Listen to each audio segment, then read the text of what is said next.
இன்னைக்கு இந்த மிக்சட் கறி எப்படி செய்யறதுங்கிறத தான் நம்ம வீடியோவில் பார்க்க போகிறோம். வாங்க வீடியோக்குள்ளே போகலாம். Hi friends, welcome to சுகீஸ் kitchen.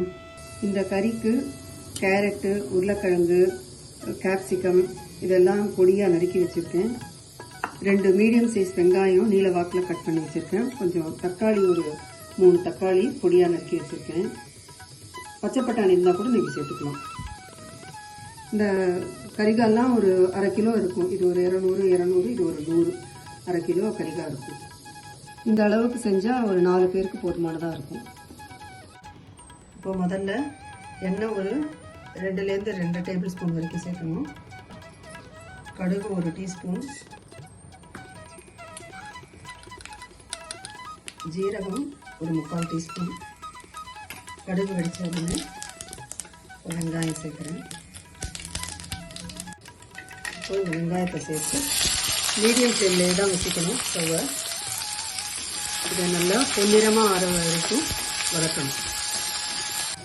இப்போ தக்காளியை சேர்த்து ஒரு 2-3 நிமிஷம் வதக்கணும்.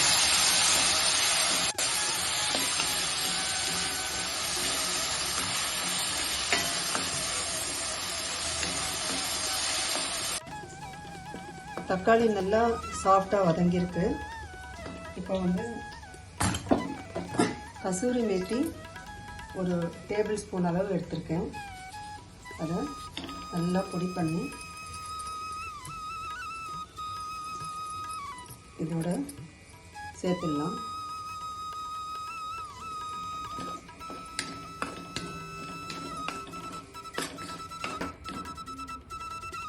இந்த காய்கறி இதோட சேர்த்துடலாம். சேர்த்து இது நல்லா ஒரு 2 நிமிஷம் ஆற வரைக்கும் திருப்பி விடணும். அடுப்பு மீடியம் ஃப்ளேம்லேயே தான் வச்சுருக்கேன். 2 நிமிஷம் வதங்கியாச்சு. இப்போ தேவையான அளவு உப்பு சேர்க்குறேன். இதில் ஒரு 1/4 ஸ்பூன் மஞ்சள் தூள். இதெல்லாம் நல்லா கலந்துட்டு கொஞ்சம் இதோட தண்ணியும் சேர்த்துக்கணும். ஒரு அரை டம்ளர் அளவுக்கு தண்ணி சேர்க்கணும். தண்ணி சேர்த்தப்புறம் இதை மூடி வச்சிடலாம். இது ஒரு 10 நிமிஷமாவது ஆகும் வேகிறதுக்கு. நடுவில் நம்ம திருப்பி விடணும். அடுப்பை மீடியம் விட கொஞ்சம் கம்மி பண்ணி வைக்கணும்.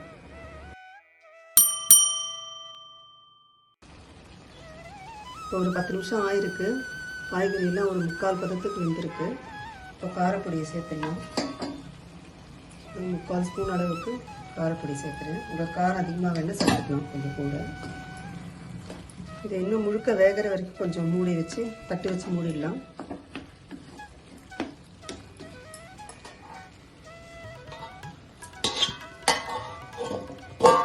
இப்போ காய்கறி எல்லாமே நல்லா வெந்திருக்கு. கொஞ்சம் கொத்தமல்லி இதை தூவிட்டு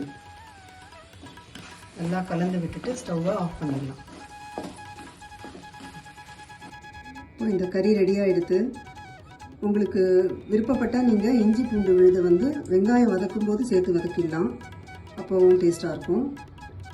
பீன்ஸ் அந்த மாதிரி காய் கூட இதோடு சேர்ந்து நம்ம செஞ்சுக்கலாம். இந்த மிக்சட் கறி ரொம்ப சூப்பரான டேஸ்ட்டில் வந்திருக்கு. சாதத்தை கொஞ்சம் உதிரியாக செஞ்சு அதோட கொஞ்சம் நெய் சேர்த்து இந்த மிக்சட் கறியை கலந்து நம்ம லஞ்ச் பாக்ஸுக்கு கொடுத்தா கூட ரொம்ப சூப்பராக இருக்கும். இது எல்லா சாதத்துக்கும் சைட் டிஷ்ஷாக யூஸ் பண்ணிக்கலாம். சப்பாத்திக்கு கூட கொஞ்சம் லிக்விடாக செஞ்சால் சைட் டிஷ்ஷாக யூஸ் பண்ணிக்கலாம். இந்த மிக்சட் கறி செய்கிறது ரொம்ப ஈஸி. நீங்களும் செஞ்சு பாருங்கள். உங்களுக்கு கண்டிப்பாக பிடிக்கும்னு நினைக்கிறேன். உங்களுக்கு பிடிச்சதுன்னா லைக் கொடுங்க, உங்கள் கமெண்ட்ஸ் கொடுங்க. இந்த வீடியோ உங்கள் ஃப்ரெண்ட்ஸ்க்கெல்லாம் ஷேர் பண்ணுங்கள். சேனலை சப்ஸ்கிரைப் பண்ணுங்கள். தேங்க்ஸ் ஃபார் வாட்சிங். பை.